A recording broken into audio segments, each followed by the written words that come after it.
Kamu pernah lihat Nissan berdiri tepat di tengah jalan raya aktif? Bukan di pinggir jalan, tapi benar-benar di tengah-tengah jalur kendaraan. Itu bukan dekorasi, itu bukan tugu, itu kuburan. Aku gak akan nyebutin nama jalannya secara lengkap, tapi yang pasti ini ada di sebuah ruas jalan penghubung antara kota Banyuwangi dan arah Jember. Jalannya cukup lebar, aspalnya mulus, lampu jalan pun ada, tapi setiap kendaraan yang melintas malam hari akan melambat saat melewati satu titik. Karena di tengah jalan itu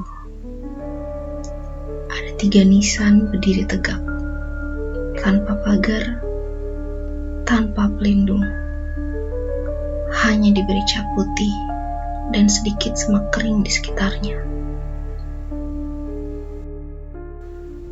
Awalnya aku pikir itu cuma semacam penanda lokasi kecelakaan. Tapi supir travel yang aku tumpangi saat itu cuma bergumam lirih. Tunduk aja pas lewat, jangan banyak tanya.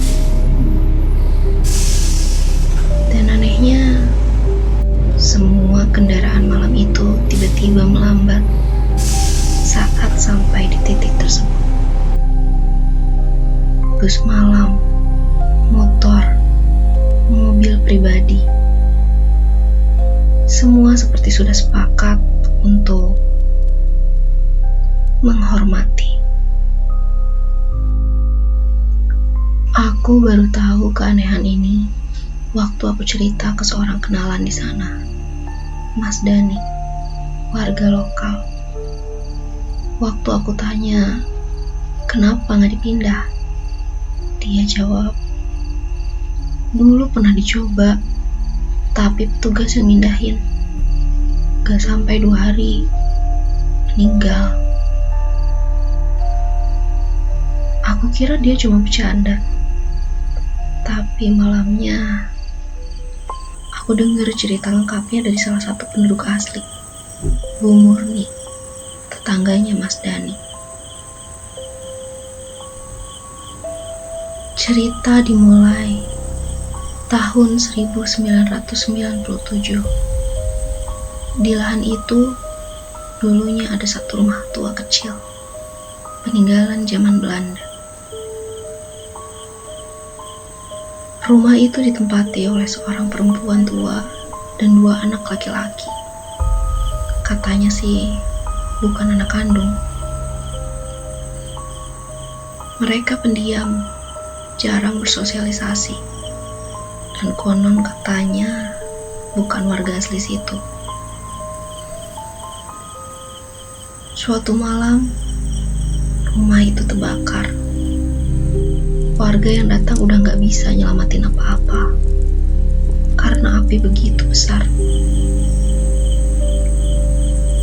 Anehnya, saat api padam, cuma ditemukan 3 tubuh yang posisinya tidur sejajar.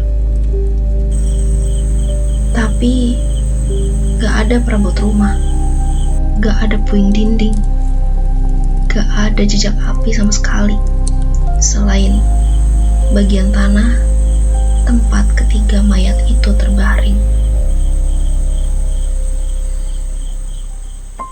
Polisi lokal bingung, gak ada bekas ledakan, gak ada percikan listrik.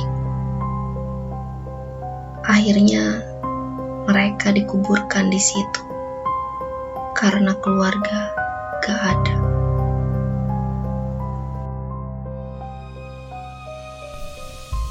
Dan anehnya, seminggu setelah pemakaman itu, aspal yang dibangun di jalur itu selalu rusak di titik tersebut. Diperbaiki, rusak. Di aspal ulang, amblas. Pindah jalur, kendaraan tabrakan tanpa sebab. Sampai akhirnya pemerintah dan warga setuju.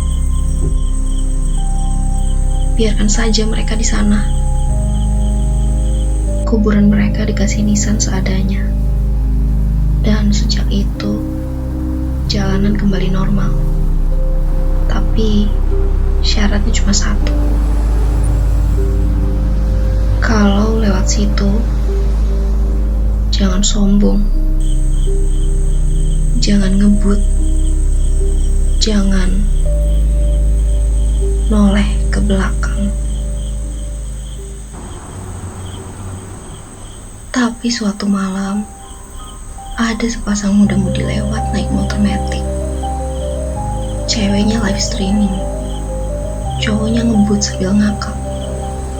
Mereka gak percaya sama cerita kampung.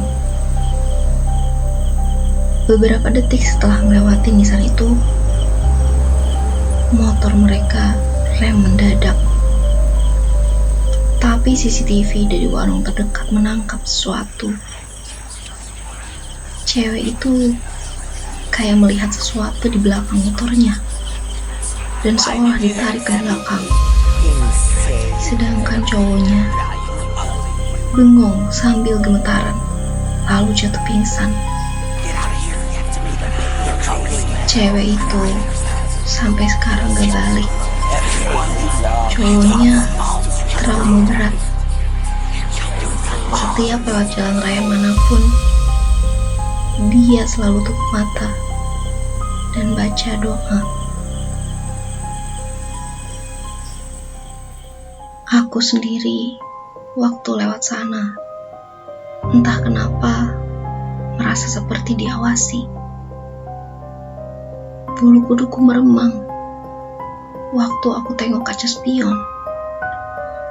Aku lihat ada bayangan 3 sosok berdiri di tengah jalan, tapi tak terlihat oleh kendaraan lain.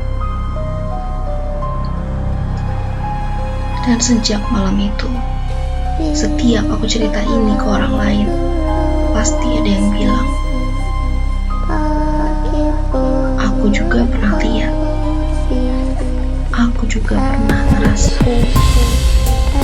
aku juga gak sengaja berhenti di situ dan dengar bisikan. Jadi, kalau kamu suatu hari lewat Banyuwangi dan tanpa sengaja melintas di jalur sepi tengah malam, lalu kamu lihat 3 nisan berdiri di tengah jalan tanpa pagar, jangan rem mendadak, jangan menoleh, dan jangan panggil nama siapapun, karena mungkin mereka sedang duduk di boncengan belakangmu.